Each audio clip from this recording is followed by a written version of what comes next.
Hi friends, இன்னைக்கு நம்ம வீட்டில் சூப்பரான மட்டன் வறுவல் தான் செய்ய போகிறோம்.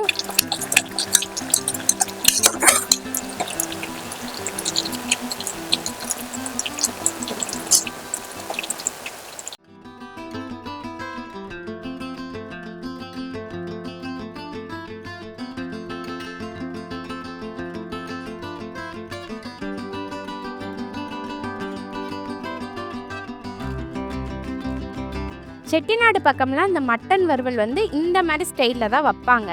இதோட ருசியும் வாசனையும் அவ்வளோ சூப்பராக இருக்கும். இந்த மட்டன் வறுவலுக்கு நான் இன்னைக்கு 1/2 கிலோ மட்டன் வாங்கி இந்த மாதிரி பீஸ் கட் பண்ணி நல்லா அலசி எடுத்து வச்சுருக்கேன்.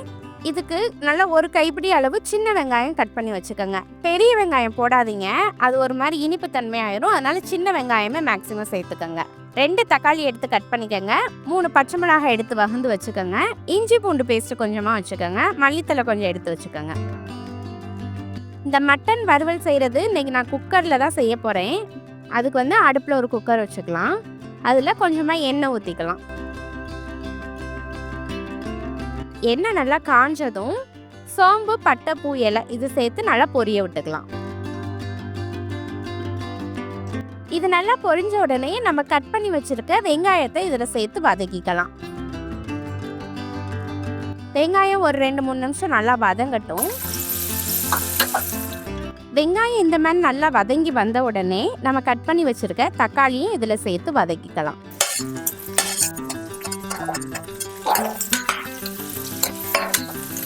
தக்காளி நல்லா வதங்குறதுக்காக இப்போ நம்ம இந்த மட்டனுக்கு எவ்வளோ உப்பு தேவையோ அந்த அளவு நம்ம சேர்த்துக்கலாம். தக்காளியும் ஓரளவுக்கு நல்லா வதங்கி வந்துருச்சு. இப்போ நம்ம அரைச்சி வச்சுக்க இஞ்சி பூண்டு பேஸ்ட் இதில் சேர்த்து நல்லா வதக்கிக்கலாம். இஞ்சி பூண்டோட பச்சை வாசனை போகிற வரைக்கும் வதக்கிக்குவோம். இப்போ இதெல்லாம் நல்லா வதங்கி வந்துருச்சு. இப்போ நம்ம கழுவி எடுத்து வச்சிருக்க மட்டனையும் இதில் சேர்த்துக்கலாம்.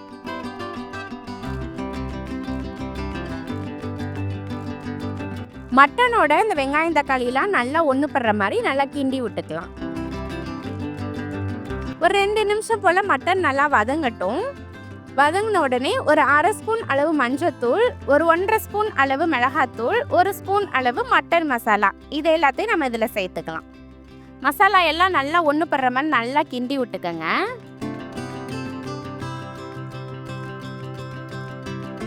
இந்த மட்டன் வேகிறதுக்கு தேவையான அளவு மட்டும் கொஞ்சமாக தண்ணி ஊற்றிக்கலாம்.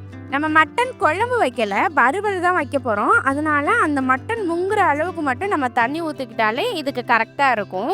அதனால் கொஞ்சமாக பார்த்து ஊற்றிக்கோங்க. தண்ணியெல்லாம் ஊற்றிட்டு நல்லா ஒரு கிண்டி விட்டுட்டு உப்பு உரப்பெல்லாம் நம்மளுக்கு ஓகேவா அப்படின்னு பார்த்துக்கோங்க. தேவைப்பட்டால் போட்டுக்கலாம். இப்போ இதெல்லாம் நல்லா நம்ம கிண்டி விட்டதுக்கப்புறம் குக்கர் மூடி போட்டு ஒரு 6 விசில் விட்டுக்கலாம்.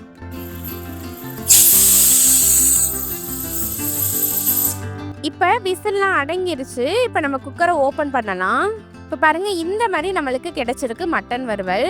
கொஞ்சம் தண்ணியாக இருக்குது. அதனால நம்ம என்ன பண்ண போகிறோம்னா மறுபடியும் அடுப்பில் ஒரு 5 நிமிஷம் கொதிக்க விடுவோம். இன்னும் ஒரு 5 நிமிஷம் நம்ம கொதிக்க விட்டோம்னா இதில் உள்ள சாந்து எல்லாம் கறியில் நல்லா ஒன்று பட்டு நல்லா ஒத்தையாக வறுவலாக நம்மளுக்கு கிடைச்சிரும். இந்த மாதிரி வத்தி வர்றப்ப நம்ம கட் பண்ணி வச்சிருக்க பச்சை மிளகாயும் மல்லித்தலையும் நம்ம இதில் சேர்த்து நல்லா கிண்டி விட்டுக்கலாம்.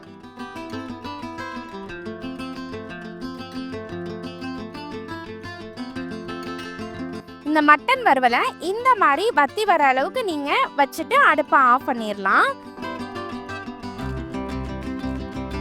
இந்த மட்டன் வறுவல் சாப்பாட்டுக்கு மட்டும் தொட்டுக்கிறது இல்லாமல் இட்லி, தோசை, சப்பாத்தி, பூரி இது எல்லாத்துக்குமே சூப்பராக இருக்கும். செம்ம டேஸ்டாகவும் இருக்கும்.